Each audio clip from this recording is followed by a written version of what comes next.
Arts TRP இன்னும் ஒரு வாரத்தில் வர்றதுக்கு வாய்ப்பு இருக்குது அப்படின்னு சொன்னோம். அதுக்கான பாசிபிலிட்டியும் இருந்துச்சு. ஆனால் அதுக்கான எப்போ அது கால்ஃபர் பண்ணுவாங்க அப்படிங்கிறதுக்கான இதெல்லாம் எல்லாமே ஆல்மோஸ்ட் முடிஞ்சிருச்சு. ஸோ நோட்டிஃபிகேஷன் வந்துடும் அப்படிங்கிற நம்பிக்கையில் இருந்துகிட்டு இருந்தோம்.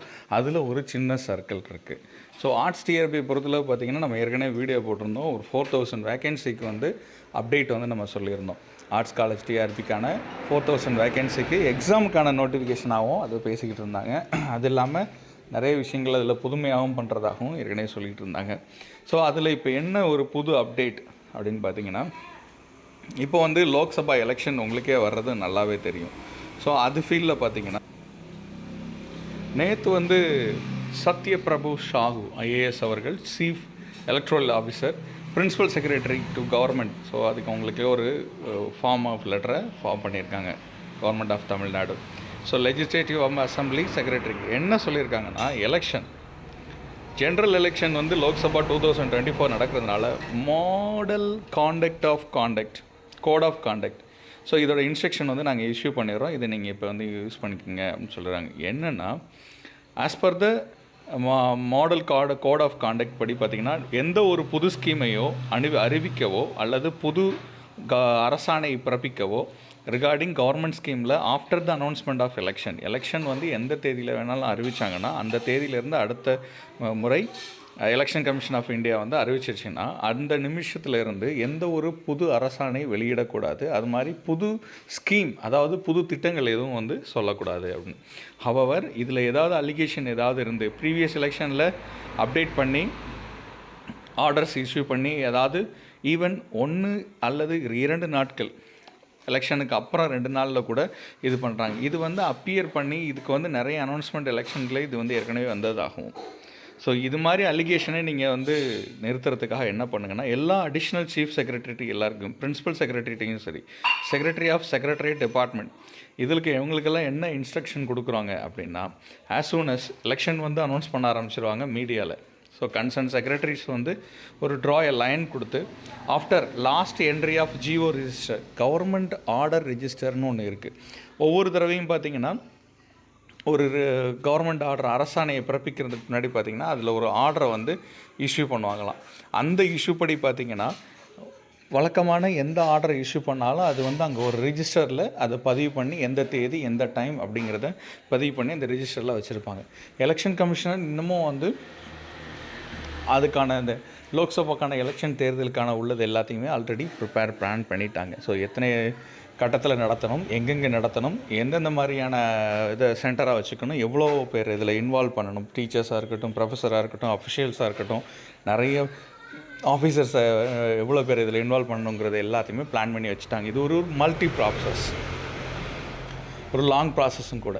ஸோ டேட்டை ஃபிக்ஸ் பண்ணிவிட்டு எல்லாத்துக்குமே வந்து அதோடக்கான ஒர்க் எப்படி போயிட்டுருக்கு எல்லாத்தையுமே வந்து அவங்க ஸ்ட்ரீம்லைன் பண்ணணும். அது இல்லாமல் அதை வந்து சர்வேலன்ஸ் வேறு பண்ண ஆரம்பிக்கணும். ஸோ இந்த காரணத்துக்காக கடந்த முறை பார்த்திங்கன்னா நடந்த தேர்தல் அப்போக்கு முன்னாடி பார்த்திங்கன்னா சர்வீஸ் ரிஜிஸ்டர் அனௌன்ஸ் பண்ணதுக்கு முன்னாடி, இப்போ எலெக்ஷன் இன்றைக்கி அறிவிக்கிறாங்க அப்படின்னு அறிவிச்சிட்டாங்கன்னா ஒரு நாள் அதுக்கு அடுத்த நாள் சில விஷயங்களை அறிவித்து அரசாணை வந்து பிறப்பித்த மாதிரி போட்டு அதை வந்து நிறைய அலிகேஷனை கடந்த முறை இது மாதிரி பண்ணியிருந்தாங்க அப்படிங்கிறத சொல்லியிருந்தாங்க.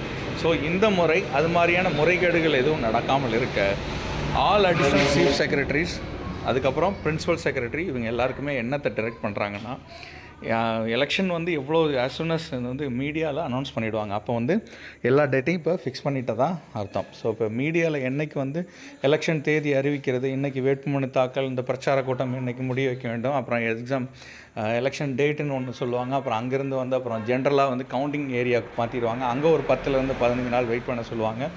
அதுக்கப்புறம் ஓட்டு எண்ணிக்கை தனியாக நடைபெறும். சரியாக சொல்ல போனால் டென்டேட்டிவ் டேட் வந்து April 19 கொடுத்துருந்தாங்க. ஸோ இதோட கணக்குப்படி பார்த்திங்கன்னா ஆல்மோஸ்ட் இப்போ நடக்கிறது மார்ச். இப்போ இந்த ஆர்டரை இஷ்யூ பண்ணி சைன் பண்ணது March 1. இப்போது இவங்க சொன்ன காலகட்டத்தின்படி மார்ச்னு பார்த்தாங்கன்னா, இப்போ ஏப்ரலில் எலெக்ஷன் நடக்குதுன்னா அதுக்கு இடையில் வந்து தேர்தல் பிரச்சாரம் மற்றதெல்லாம் முடிஞ்சிடும். அப்புறம் கவுண்டிங்னு பார்த்திங்கன்னா மே மந்த்தெல்லாம் ஸ்டார்ட் பண்ணுவாங்க. May 31 பதவியேற்பு விழா வச்சுருவாங்க. ஸோ அந்த இந்த எண்டுக்குள்ளே இவங்க பதவியேற்பு விழா வச்சுட்டாங்கன்னா அடுத்தது ஜூன்லேருந்து அடுத்த கவர்மெண்ட் ஸ்டார்ட் ஆகிறதா அவங்க அனௌன்ஸ் பண்ணிவிடுவாங்க. 2024 எலெக்ஷனில் வந்த ரிசல்ட்டில் யார் வர்றாங்களோ அவங்க 2024 கவர்மெண்ட்டை லீட் பண்ணுவாங்க அப்படிங்கிறது. ஸோ இதன்படி பார்த்தீங்கன்னா எல்லா செக்ரட்டரிக்கும் இவங்க சொன்னது என்னென்னா, சர்வீஸ் ரெஜிஸ்டரில் வந்து நீங்கள் லாஸ்ட் என்ட்ரி, அதாவது லாஸ்ட் என்ட்ரினா இப்போ டிவியில் வந்து இப்போ ஒரு 7 மணிக்கோ இல்லை 8 மணிக்கோ ஈவன் ஒரு 10 o'clock அனௌன்ஸ் பண்ணிட்டாங்கன்னு வச்சுக்கோங்க, எலெக்ஷன் தேதி அறிவிக்கப்பட்டது அப்படின்னு சொல்லிட்டாங்கன்னா, அந்த நிமிஷத்தில் நீங்கள் அந்த கவர்மெண்ட் ஜிஓவில் இருக்கிற லாஸ்ட் என்ட்ரி, அந்த தேதி அந்த டயத்தில் அந்த தேதியில் என்ன லாஸ்ட் என்ட்ரி பண்ணிங்களோ அதை நீங்கள் ஃபோட்டோ காப்பி எடுக்கணும், அதை ஜெராக்ஸ் எடுத்துடணும். அதை எடுத்து அதில் வந்து ஒரு லைன் போட்டு வச்சிடணும். ஒரு லைன்னா ஒரு அந்த இடத்துல ஒரு கிராஸ் பண்ணி இன்றைய தேதியோட எலெக்ஷனுக்கோட தேதிக்கு முன்னாடி வரைக்கும் நாங்கள் கொடுத்த கவர்மெண்ட் ஆர்டர் இதுதான் அப்படின்னு சொல்லிட்டு போட்டு அதை வந்து அந்த அட்டஸ்டேஷன் போட்டு சீஃப் எலக்ட்ரல் ஆஃபீஸருக்கு ஆஃபீஸ்க்கு அது ரெக்கார்டுக்கு அனுப்பிடுங்க அப்படின்னு சொல்கிறாங்க. அப்படின்னு பார்த்தீங்கன்னா ப்ரீவியஸ் எலெக்ஷனில் இது மாதிரி வந்து செஞ்சுருக்காங்க. ஸோ இது வந்து என்னென்னா எந்த அலிகேஷனையும் நமக்கு வந்து ராங்காக கொடுக்காது. ஸோ அட்ரஸ் வந்து இமீடியட்டாக நீங்கள் கொடுத்துடலாம். இதில் ஃபால்ஸ் அக்யூஷன் நம்ம பண்ண முடியாது. ஏன்னா கவர்மெண்ட்டோட அரசாணைக்கான பதிவேடில் பார்த்தீங்கன்னா அன்றைக்கி என்னென்ன கொடுத்தாங்களோ, இப்போ எலெக்ஷன் அறிவிச்சிட்டாங்கன்னா அந்த இடத்துல ஒரு ட்ரா லைன், அப்படியே ஒரு லைனை ஸ்கெட்ச் பண்ணிவிட்டு இன்னிலேருந்து எலெக்ஷன் அறிவிக்கப்பட்டது அப்படின்னு அதில் கொடுத்துட்டாங்கன்னா எலெக்ஷன் முடிகிற வரைக்கும் அந்த ரெஜிஸ்டரை எதுக்கும் யூஸ் பண்ண மாட்டாங்க. இந்த வாட்டி என்ன பண்ணுங்கன்னா, அனௌன்ஸ் பண்ண அந்த 2 மணி நேரத்துக்குள்ளேயே, அந்த 2 மணி நேரம்னா இப்போ 8 மணிக்கு அனௌன்ஸ் பண்ணுறாங்கன்னா 10 மணிக்குள்ளே அந்த சர்வீஸ் ரெஜிஸ்டர் ஒரு ஃபோட்டோ காப்பி, ஒரு ஜெராக்ஸ் எடுத்து அதை எலெக்ஷன் கமிஷனுக்கு நீங்கள் அனுப்பிடுங்க அப்படின்னு சொல்கிறாங்க. இது என்னென்னா அதை வந்து 2 மணி நேரத்துக்குள்ளே எங்களுக்கு சென்ட் பண்ணிடணும். எங்கள் எலெக்ஷன் கமிஷன் ஆஃப் இந்தியாவுக்கு இல்லை மீடியாவில் என்ன சொன்னால் அந்த 2 மணி நேரத்துக்குள்ளே. ஸோ இதில் எந்த செக்ரட்டரியாவது ஹெட் குவார்ட்டர்ஸை விட்டு வெளியிலையோ இல்லை அவர்களோ எங்கேயாவது சப்பார்டினேட் வேறையில் எங்கேயாவது போயிட்டாங்கன்னா அவங்களுக்கு கீழே இருக்கிற யாரையாவது ஒருத்தவங்களை இன்சார்ஜாக கொடுத்து அவங்கள அதில் சைன் பண்ண சொல்லுங்கள். இதுவும் அந்த 2 மணி நேரத்துக்குள்ளே டைம் லிமிட்டுக்குள்ளே சைன் பண்ணி எங்களுக்கு அதை மெயில் பண்ணிடணும் அப்படிங்கிற கான்செப்டை வந்து சொல்லியிருக்காங்க.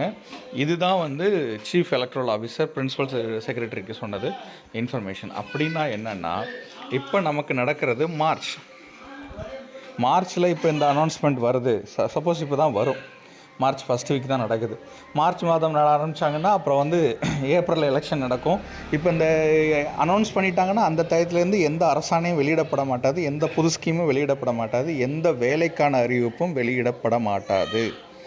ஸோ நம்ம ஆர்வமாக எதிர்பார்த்துருந்த டிஆர்பி இந்த வாட்டி நிறையா விஷயங்களை கால்ஃபர் பண்ணுவாங்க, இதெல்லாம் பண்ணுவோம். அப்போ ஏற்கனவே கால்ஃபர் பண்ணதெல்லாம் இதில் அக்செப்ட் பண்ணிக்குவாங்க.